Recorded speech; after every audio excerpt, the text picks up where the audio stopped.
Bon, allez, je vais arrêter de faire le DJ, hein. Un autre générique un peu revu au goût du jour, hein, par un groupe électro. Donc un autre épisode de James Bond. Pareil, hein, peut-être un petit, un petit bonus éventuellement pour celui qui trouverait le film dont cette musique est extraite.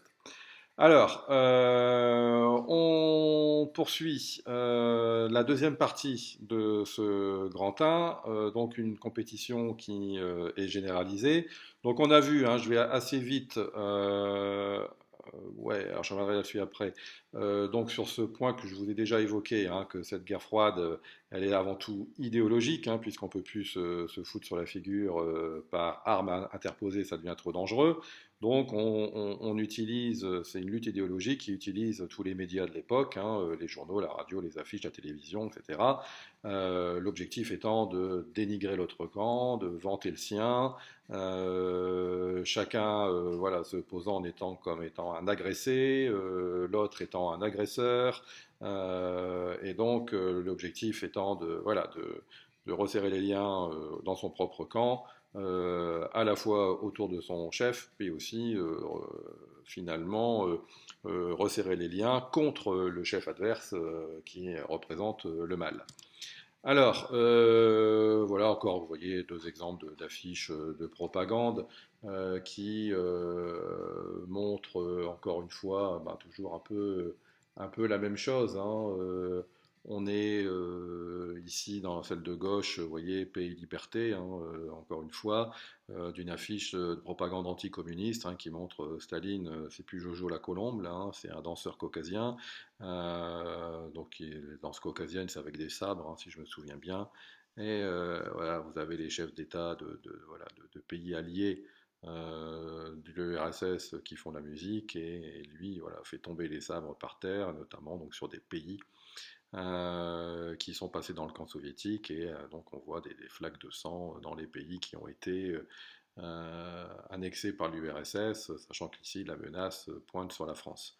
Inversement, vous avez ici bien sûr une affiche de propagande anti-américaine qui montre ici l'oncle Sam hein, avec donc une bombe dans la main, une bombe atomique dans la main qui est en train d'écraser pareil tous ses alliés hein, en leur faisant signer avec une espèce de stylo plume, mais voilà, qui a des braises, hein, qui montre ici le feu, la violence, hein, des soi-disant traités de paix, des traités d'alliance, mais qui finalement n'amèneront que la guerre. Bon, enfin voilà, hein, on est toujours un peu sur les mêmes concepts. J'espère que vous avez bien compris les enjeux. Alors, dans cette compétition qui est généralisée mais qui ne peut pas se faire par la guerre, on fait à peu près dans tous les autres domaines possibles et imaginables. Entre autres, voilà, ce qu'on va appeler la course à l'espace, hein. On va essayer, puisque bah, fabriquer des armes qui permettent de faire exploser une fois la Terre, deux fois la Terre, cinq fois la Terre, 15 fois la Terre, ça n'a plus beaucoup de sens. On voit d'ailleurs ici que les États-Unis au fur et à mesure, après avoir eu vraiment une période de forte croissance de fabrication d'armes nucléaires, hein, bah finalement, à partir des années 60, vont commencer à limiter cette fabrication d'armes, à l'inverse de l'URSS qui ne va pas s'arrêter d'en fabriquer de plus en plus, qui sera, on le verra, probablement une erreur stratégique et qu'ils le paieront cher à la fin de la guerre froide parce que ça coûte énormément d'argent de fabriquer des armes ou de dépenser de l'argent dans la recherche scientifique militaire. Et vous avez ici donc une espèce de chronologie qui vous montre un petit peu les différentes aventures spatiales. Donc Spoutnik, la première étape, on en reparlera après. Ensuite, ici, vous avez les vaisseaux, enfin les fusées qui vont embarquer des animaux, puis ensuite des hommes et des femmes dans l'espace. On a deux programmes, hein, on voit que les Américains démarrent après, hein, qu'ils sont en retard, sérieusement en retard au départ, et qu'ils vont rattraper ce retard en mettant le premier homme sur la Lune avec le programme Apollo. Donc, dans un premier temps, dans cette compétition qu'on estime un peu pacifique, hein, mais les enjeux sont quand même énormes, hein, puisque ben, voilà, c'est le nouvel Eldorado, l'espace, hein, c'est la nouvelle limite qu'il faut dépasser, et c'est un espace vierge en quelque sorte, hein. et dans lequel, voilà, il est important de mettre la main dessus avant l'autre, hein. Et donc, en même temps, ça permet de montrer sa domination technologique aux yeux du monde, montrer voilà, sa puissance, hein. Et en même temps, ça permet aussi de marquer son territoire, notamment dans l'espace. Donc, le premier satellite lancé dans l'espace, c'est Spoutnik, hein, donc un satellite russe en 1957, donc c'est une boîte de conserve qui fait bip bip, hein. Mais le monde est absolument émerveillé à l'époque, il faut le comprendre, hein, et écoute à la radio ce bip bip qui vient de l'espace, donc de cette boîte de conserve qui va tourner quelque temps autour de la planète. Voilà, c'est la première fois qu'on arrive à envoyer quelque chose qui s'arrache à la gravitation de la Terre, hein, parce que sinon, chaque fois, ça retombe. Donc voilà, une belle démonstration de puissance, hein, de la part des Soviétiques. Et puis, on va envoyer des animaux, donc les Russes, ça sera des chiens, je crois une chienne, Laïka, et puis chez les Américains, ce sera plutôt des singes, mais en tout cas, le premier gros événement qui suivra Spoutnik, c'est 1961, c'est Yuri Gagarin qui sera le premier homme dans l'espace, il fera un tour, hein, de la planète, et il reviendra en vie, hein, ce qui ne sera pas le cas du premier chien, la première chienne, hein, Laïka, qui va pas supporter le voyage et qui va mourir dans le voyage. Yuri Gagarin, lui, va revenir vivant, il va bien sûr être un héros, un modèle dans le bloc soviétique, mais qui va aussi impressionner dans le bloc américain.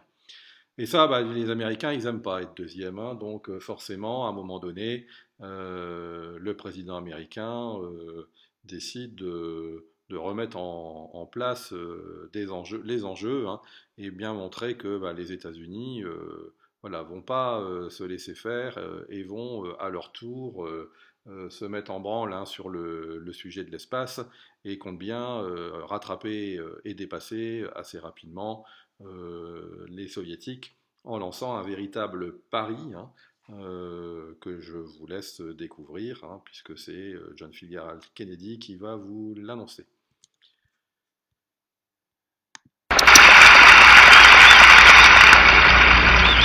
For the eyes of the world now look into space, to the moon, and to the planets beyond. And we have vowed that we shall not see it governed by a hostile flag of conquest, but by a banner of freedom and peace. We have vowed that we shall not see space filled with weapons of mass destruction, but with instruments of knowledge and understanding. Yet the vows of this nation can only be fulfilled if we in this nation are first, and therefore we intend to be first.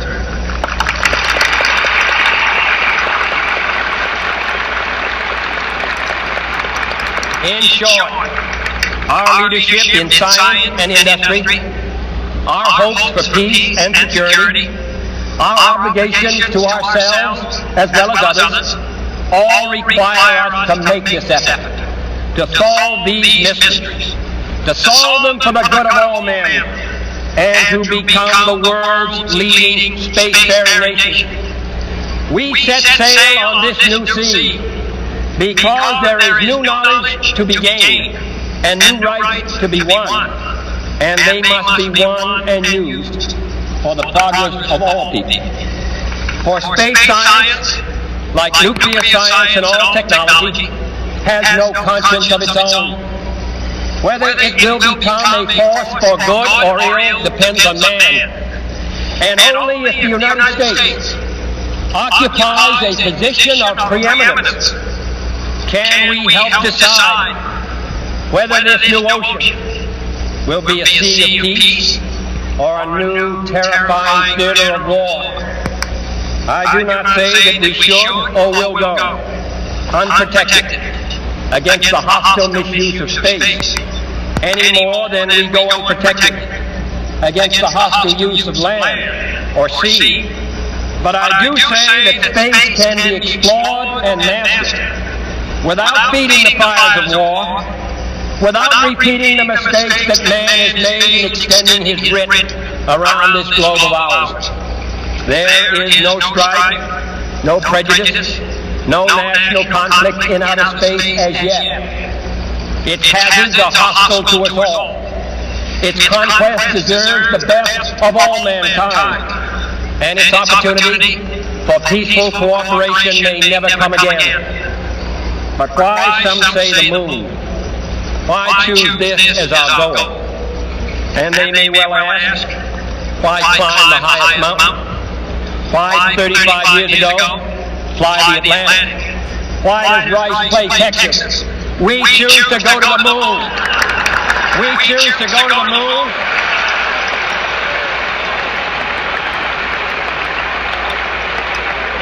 We choose to go to the moon in this decade and do the other things, not because they are easy, but because they are hard. Because that goal will serve to organize and measure the best of our energies and skills.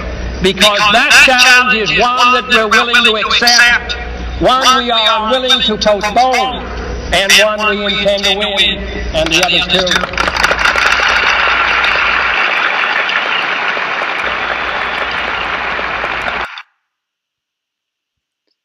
Bien. Entre parenthèses, j'ai été sympa parce que Madame Krupp, elle aurait bien voulu que je vous le mette en VO intégrale, mais en douce, je vous ai mis les sous-titres. Et en même temps, la fin, je pense qu'on la comprend assez facilement, même moi, je la comprends.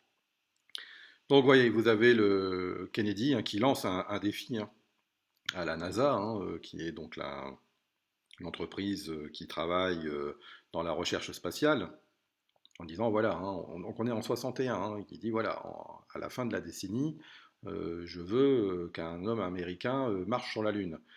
À cette époque-là, on n'arrive même pas, les Américains n'arrivent même pas à envoyer un homme dans l'espace. Hein.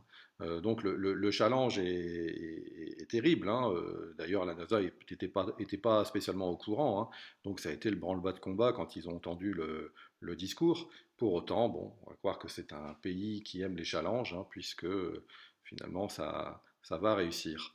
Hop là, c'est bon, on va pas le réécouter une deuxième fois.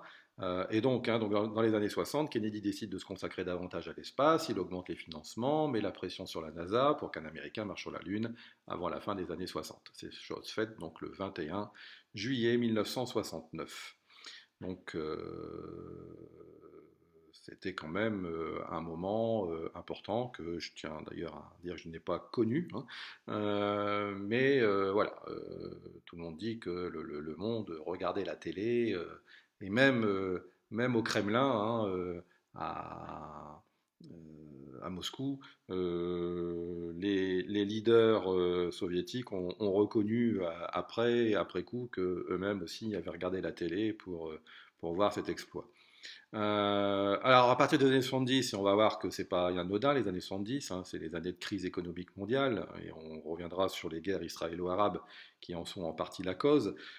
Cette course ralentit parce que cette recherche spatiale coûte très très cher, et à un moment donné, on se rend compte que cette lutte pour le prestige en quelque sorte, hein, finalement coûte beaucoup plus cher que ça ne rapporte.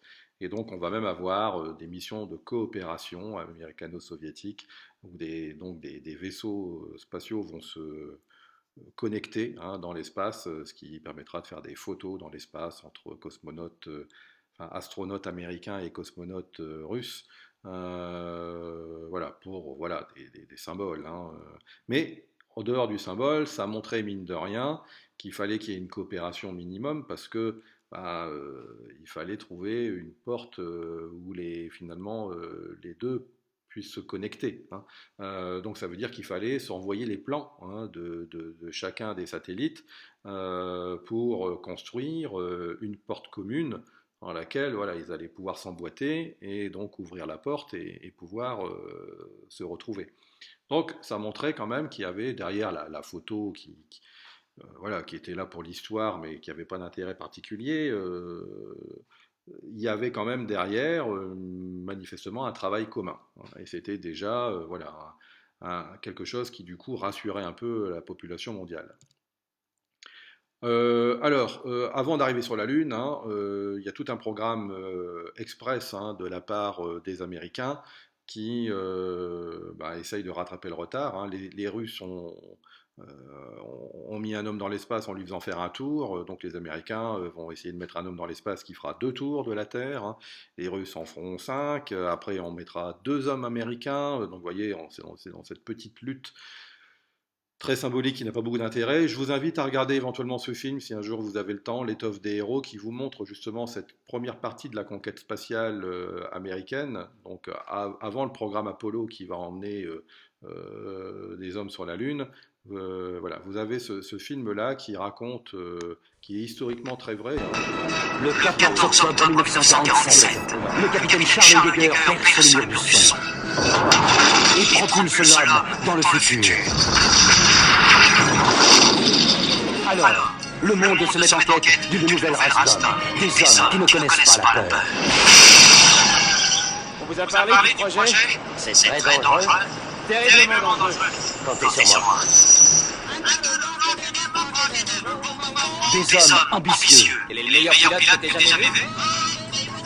Tu l'as devant toi, ma petite. Des hommes qui aiment la patrie.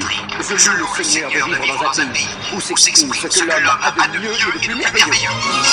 J'ai le plaisir de vous présenter le projet Mercury et ses 5 astronautes. Ces hommes vont risquer leur vie dans une fusée de métal qui rugit pour conquérir l'espace. Quand même beaucoup de courage pour être volontaire dans ce genre de mission suicide et en plus télévisée. Le gouvernement n'épargne ni son temps ni son argent pour apprendre aux pilotes à ne pas avoir peur. Mais il ne dépense pas un centime pour essayer de nous apprendre à vivre notre métier de femme de pilote. Le grand public en a fait ses idoles. Salut, je suis Shepard. Ah ouais? C'est pas Wegland, c'est celui-là que je vois. Les médias en ont fait des héros. Excusez-moi, l'un d'entre vous peut-il me dire s'il va régulièrement à l'église? Oui, je vais à l'église. J'y vais régulièrement. Mais derrière l'image prestigieuse, on retrouve l'homme. Avec sa peur humaine. Le mec qui grimpera dans la rue sera comme une sardine en boîte. Avec son angoisse.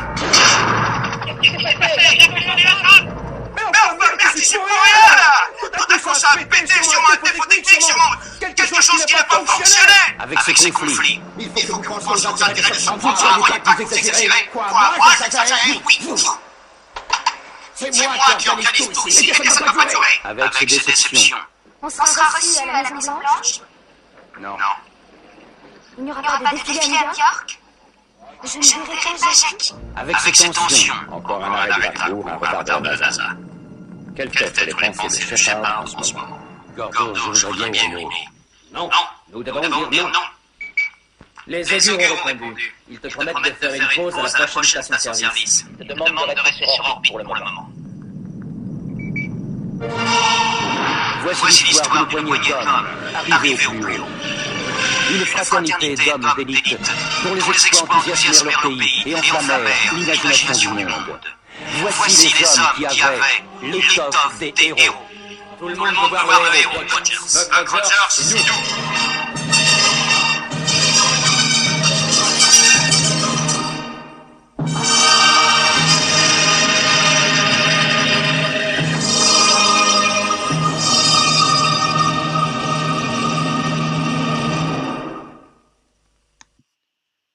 Alors, vous avez vu, il y a pas mal de second degré aussi, et c'est vrai, il y a pas mal d'humour dans ce film. Pour autant, voilà, ça raconte vraiment l'histoire de la conquête spatiale, enfin la première partie de l'histoire de la conquête spatiale aux États-Unis. À noter, l'histoire rejoint l'actualité. Chuck Yeager, celui qu'on voit un peu dans le désert, là, qui a été contacté pour faire partie de ces futurs astronautes et qui a refusé, et qui est le premier homme à dépasser Mach 1, donc à passer le mur du son, est mort la semaine dernière, donc à 90 et quelques balais, dans l'indifférence quasiment totale. Et c'est quand même bien dommage parce que c'est quand même un de ceux qui a fait vraiment avancer l'histoire de l'aéronautique. Donc voilà, franchement, c'est un film sympa à voir, avec, je vous dis, beaucoup d'humour, et en même temps, voilà, très, très proche de la réalité. Il y a une série qui est en train de passer en ce moment, apparemment, qui a été produite par Walt Disney, je crois, et qui reprend vraiment, enfin, ça n'a pas beaucoup d'intérêt, je trouve, parce que c'est vraiment très collé au film. On y retrouve des fois un peu des scènes quasiment identiques. Donc, préférez l'original, regardez l'étoffe des héros. Enfin, si toutefois vous en avez envie. Allez, encore un petit documentaire pour la route, les dates clés de la conquête spatiale. Alors, on dépasse notre période, mais on rattrapera ça dans le chapitre suivant. Alors, si ça veut bien. Enjeu stratégique et politique, la conquête spatiale a fait l'objet d'une compétition acharnée entre Américains et Soviétiques pendant la guerre froide. En 1957, les Soviétiques sont les premiers à placer le satellite Sputnik en orbite autour de la Terre. Quelques semaines plus tard, une chienne est le premier être vivant envoyé dans l'espace. Laika ne survivra pas à son voyage. En 1961, le premier homme envoyé en orbite autour de la Terre est soviétique, c'est Yuri Gagarin. 1963, une compatriote du cosmonaute numéro 1, Valentina Tereshkova, est la première femme à voler dans l'espace. En 1969, la mission Apollo 11 permet aux Américains Neil Armstrong et Buzz Aldrin de poser le pied sur la Lune. Dans les années 70, la compétition fait place à la coopération américano-soviétique, se concrétisant avec le rendez-vous orbital entre les vaisseaux Apollo et Soyuz en 1975. À cette époque, l'homme rêve aussi de Mars. En 1976, les sondes américaines Viking 1 et 2 atterrissent sur la planète rouge. L'année suivante, en 1977, les sondes américaines Voyager 1 et Voyager 2 partent étudier les confins du système solaire. En 1981, la navette américaine Columbia ouvre l'ère du véhicule spatial réutilisable, marqué par les accidents de Challenger en 1986 et de Columbia en 2003. Le télescope spatial Hubble est lancé en 1990. 1998, un gros mécano, l'ISS, la Station spatiale internationale, se construit à 400 km au-dessus de nos têtes, permettant des séjours de longue durée dans l'espace. En 2001, l'espace n'est plus réservé à la défense ou à la science. Le premier touriste spatial, l'américain Dennis Tito, séjourne dans l'ISS. Depuis le début du XXIe siècle, de nouveaux entrepreneurs bouleversent l'industrie spatiale. SpaceX et Blue Origin développent des fusées réutilisables pour reconquérir la Lune et un jour Mars.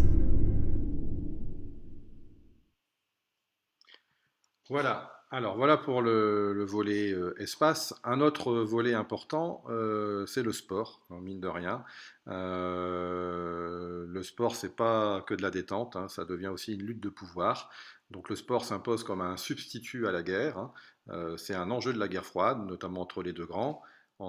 Et donc en 1951, c'est une date importante, l'URSS qui jusque-là boycottait toutes les compétitions sportives internationales, notamment les JO, parce qu'on considérait que le sport était une activité bourgeoise, hein. Seuls ceux qui avaient de l'argent et du temps pouvaient se consacrer au sport, hein. L'URSS était un pays sérieux, où on travaillait, et on n'avait pas le temps de s'amuser. Finalement, on comprend tout l'intérêt, à la fois en termes d'image, hein, et en termes aussi de pouvoir que le sport peut éventuellement offrir, hein. Et donc ils adhèrent au CIO, donc vous voyez, en 1951, et aussitôt, voilà, l'URSS met un maximum de moyens pour que le sport soviétique soit performant. Donc les athlètes sont sélectionnés, bon, on en a déjà parlé en cours, hein, dès le plus jeune âge, ils sont soumis à un entraînement, à un dopage intensif, et les résultats du coup sont immédiats, hein. Dès les Jeux Olympiques de Melbourne, vous voyez, donc 5 ans après que l'URSS annonce sa participation aux Jeux Olympiques, l'URSS remporte 98 médailles, hein, contre 74 pour les États-Unis. Donc c'est un camouflet, hein, pour les Américains, et de manière générale, les JO deviennent finalement un enjeu aussi des relations internationales, parce que y participer ou ne pas y participer, c'était véhiculer un message. Et donc dès 1956, vous voyez, on prend en otage un petit peu le sport, hein. Des pays comme l'Espagne, les Pays-Bas ou même la Suisse, hein, décident de boycotter les Jeux Olympiques de Melbourne en Australie, pour justement protester contre la répression soviétique en Hongrie, hein, on en reparlera. Alors même si les Américains ne diront rien parce que ça se passe dans le camp soviétique, et donc il y a une espèce d'accord tacite, hein, en disant voilà, on ne critique pas ce qui se passe dans la zone de l'autre. Hein. Bon, d'autres pays, vous voyez, n'hésitent pas à montrer du doigt la mauvaise attitude, l'attitude violente de l'URSS qui a réprimé dans le sang des étudiants qui voulaient voilà, un peu plus de liberté. L'Égypte fait la même chose parce qu'à cette année-là aussi, l'Égypte nationalise le canal de Suez et les Français et les Britanniques qui en étaient propriétaires envoient une expédition armée pour le reprendre. Donc ne pas participer aux Jeux Olympiques pour l'Égypte, c'était voilà, montrer une forme de contestation, en disant il y a hors de question qu'on affronte sur des terrains de sport des pays qui finalement nous veulent du mal. Et puis les deux grands aussi vont s'y mettre, hein, puisque pour critiquer l'invasion de l'Afghanistan par l'armée rouge, on y reviendra aussi là-dessus, une autre erreur de l'URSS, les États-Unis décident de boycotter les Jeux Olympiques de Moscou, et inversement, les suivants, en 84, à Los Angeles, du coup, le bloc soviétique refusera de se rendre aux États-Unis pour participer aux Jeux. Donc le sport est pris en otage un petit peu de ces relations internationales. On parlera aussi bien sûr des Jeux Olympiques de Munich, hein, où la délégation israélienne est prise en otage par un groupe de terroristes palestiniens où ça se finit dans le sang. Voilà, alors vous voyez deux exemples ici, voilà, une affiche pareil de propagande soviétique qui montre là aussi voilà, un esprit sain dans un corps sain, hein, on va dire, hein, voilà, un jeune qui est impressionné devant un sportif soviétique très beau, très souriant, très musclé, voilà, qui a l'attitude triomphante. Hein, Et ici, vous avez un autre bras replié, mais pas dans le même objectif. Hein, vous voyez, en 1980, une des photos rigolotes hein, des Jeux Olympiques, ça se passe à Moscou, donc en 1980. Vous avez à ce moment-là la Pologne qui commence à contester la domination de l'URSS, et ça plaît pas aux soviétiques. Et puis au saut à la perche, vous avez un sportif russe qui est le ultra favori, qui a gagné toutes les dernières compétitions et qui, ça ne fera aucun doute, deviendra champion olympique. Et puis ce jour-là, il y a un Polonais un peu sorti de nulle part qui, dans son jour miracle, et qui passe quasiment toutes les hauteurs, pratiquement du premier coup. Il battra même le record du monde ce jour-là. Et face à un public qui le conspue dès qu'il prend une perche, dès qu'il court sur la piste pour prendre son élan, il est conspué par le public soviétique, et ben, il n'empêche qu'il voilà, passe toutes les barres, bat le russe et bat le record du monde, ce qui, quand il fera le record du monde, se retournera vers le public soviétique et il fera un grand bras d'honneur qui est resté un petit peu dans les annales des Jeux Olympiques. Autre événement qui montre bien aussi voilà, cette recherche de la supériorité, c'est le hockey sur glace. Hein, vous avez, là je vous montre encore un dernier extrait, lors des Jeux Olympiques d'hiver à Lake Placid, donc c'est au Canada, ça, je me souviens bien. Canada ou aux États-Unis, peut-être Canada, moi je vérifierai. Où, pareil, l'équipe soviétique absolument invaincue depuis plusieurs années affronte les Américains qui ont une petite équipe de jeunes de 21 ans de moyenne. Et je vous laisse voir vite fait ce reportage. Alors, je crois qu'il est en VO, lui, par contre, mais je pense qu'il n'est pas très difficile à comprendre, puisqu'il remet aussi le contexte de la guerre.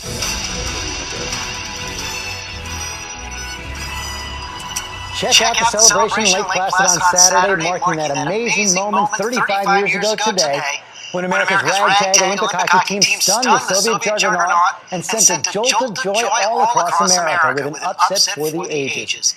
ABC's Ryan Smith puts that miracle on ice in our Sunday spotlight. It was the height of the Cold War.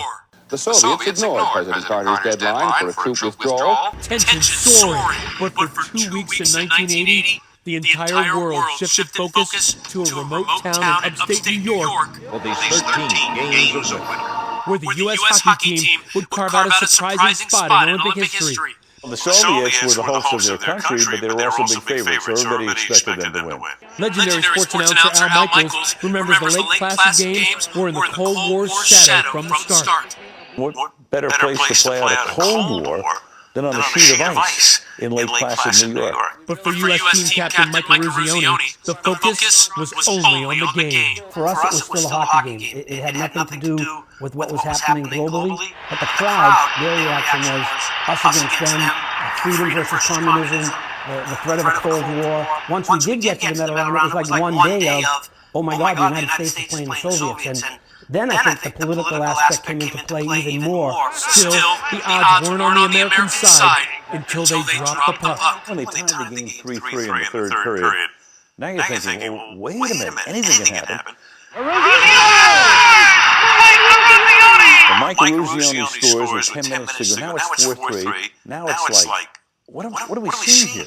Can this really be? As the clock wound down, those final seconds of an improbable American win became an iconic moment in sports and U.S. history. Al Michaels captured it in one of the greatest calls ever.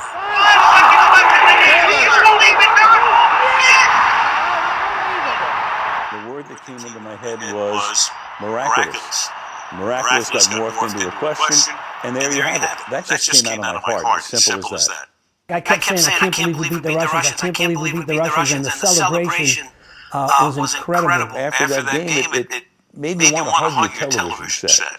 I mean, it just made the country feel so much better about itself. The game, forever dubbed the Miracle on Ice, a win for the ages, spanning beyond sports. It's so different than so many other things that we remember. If you're old enough, you remember Pearl Harbor, JFK's assassination. We knew where we were when the Challenger blew up in 1986, and obviously we all remember September 11, 2001. Those were all terrible events. When you think back to Lake Placid, it's a beautiful event. So it's one of those things where people say, yeah, I remember where I was, and they do it with a big smile on their face. That's a different deal. For this week, Ryan Smith, ABC News, New York. That game was so much fun. Bien, je m'excuse pour les images saccadées, je comprends pas pourquoi ça fait ça faisait pas ça quand j'avais fait un essai. Bon, enfin, vous avez la bande son, c'est quand même relativement clair. On vous remet dans la première partie un petit peu le contexte de la guerre froide, hein, une tension extrême entre les deux grands. On a une équipe soviétique invaincue qui est vraiment ultra favorite. On a une équipe de petits jeunes américains et qui arrive donc à battre cette équipe soviétique et à devenir championne olympique. Et comme il le dit à la fin, le commentateur, en disant voilà, c'est considéré aux États-Unis peut-être comme le plus grand événement sportif du XXe siècle pour les Américains. Parce qu'il dit voilà, notre histoire elle est jalonnée de drames. Hein, on vous parle des attentats du 11 septembre, on vous parle de l'assassinat de Kennedy. Donc il énumère une série d'événements qui ont marqué de manière négative l'histoire des États-Unis. Et là, il dit voilà, ça c'était un événement inattendu et vraiment heureux, qui a vraiment donné plein de morale, un souffle, hein, et une crédibilité à la puissance américaine. Donc voilà, c'est l'événement sportif le plus important du XXe siècle aux États-Unis. Et puis bien sûr, donc on a vu la conquête de l'espace, on a vu la propagande, on a vu la conquête de l'espace, on a vu donc le sport, et puis bien évidemment l'espionnage, hein, dont je vous ai parlé, qui voilà, est vraiment réactivé on est vraiment dans la période glorieuse en quelque sorte, hein, des services secrets, à la fois la CIA aux États-Unis et le KGB. Je vous ai parlé d'une série, hein, The Americans, on en reparlera, je vous montrerai un extrait, parce qu'on n'est pas encore dans cette période-là, puisque c'est plutôt dans les années 80. Mais voilà, c'est l'époque aussi où James Bond, véritablement, va faire un tabac, hein, cet espion... donc qui fait ses missions avec style et qui navigue dans cette guerre froide avec beaucoup de décontraction et de charme. Donc voilà, ce personnage a énormément de succès à l'époque, hein, et donc c'est écrit par un Anglais, hein, donc l'Angleterre est alliée des États-Unis, et voilà, qui montre un peu comment le bloc de l'Ouest joue un petit peu avec le bloc de l'Est, en étant toujours victorieux à la fin. Voilà pour ce grand B, on fait une petite pause et puis on finira le grand C un peu plus tard. Voilà, bon courage pour la reprise des contenus. J'espère que c'est relativement clair. N'hésitez pas à me solliciter si vous avez besoin de précision ou de réexplication. On essaiera de faire un rapide point en fin de semaine sur cette partie que je vais finir donc tout à l'heure. Donc à tout à l'heure.